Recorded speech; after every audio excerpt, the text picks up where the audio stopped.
Hey there, you're about to watch a quick clip from Marketing O'Clock, your friendly neighborhood digital marketing news podcast with new episodes every Friday. Don't forget to like and subscribe to us here on YouTube or look for Marketing O'Clock wherever you listen to your podcasts. Mike Ryan and the team at Smarter Ecommerce have done something really incredible yet again. They are giving us more insight into placements in PMax. So as you probably know, PMax reporting is basically useless, and the placement reporting is definitely not an exception.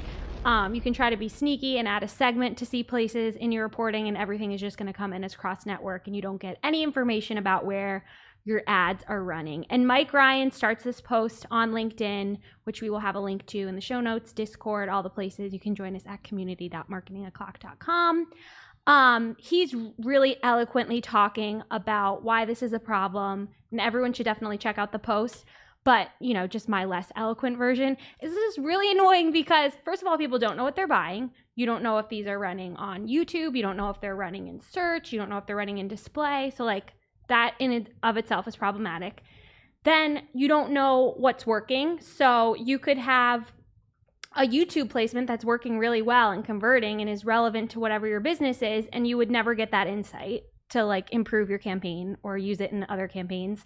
And then you just don't know how you can improve anything or use this in your account. So they looked at 500 accounts advertising using PMax and benchmarked the share of impressions per placement type. And they have a breakdown of a hypothetical average PMax campaign. And according to their data, it says 53% of impressions are for web display, 16% is on apps, and 31% is Google owned. So that's kind of a big bucket too, because it could be YouTube or Google search. Mm-hmm. But I feel like this is a lot more insight than we ever had in the past. At least we have an average. Yeah, and this is great if your client comes to you or your boss if you're in-house and is like, all right, for these PMax campaigns, I'm willing to try it. What's it going to look like? These numbers are great. We have something to work with here. And then I think the other big thing is that a lot of folks really have looked at this like, hey, this is, really going to take over shopping or traditional shopping.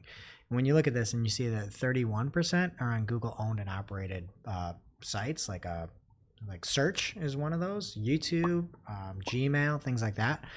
You know, that's far lower than you would think, knowing that there's 69% that's apps and web display. Like, that's a huge number. Yeah. And the missing piece of this is we don't know what it's targeting. Like, I bet the web display and apps that are working are probably a lot of remarketing. Right. We would have no idea. And unfortunately, Mike and the fine folks over at Smarter Ecommerce, they haven't figured a way out to find out where the ads are showing, as you talked about. That's always like, that's the one thing that it would be so great, because as marketers, we can then take that and get more of it. Mm-hmm. But at least we have something, I guess, from Mike. So there's that. Yeah, it's better than nothing. Thanks, Mike. Thanks again for watching Marketing O'Clock.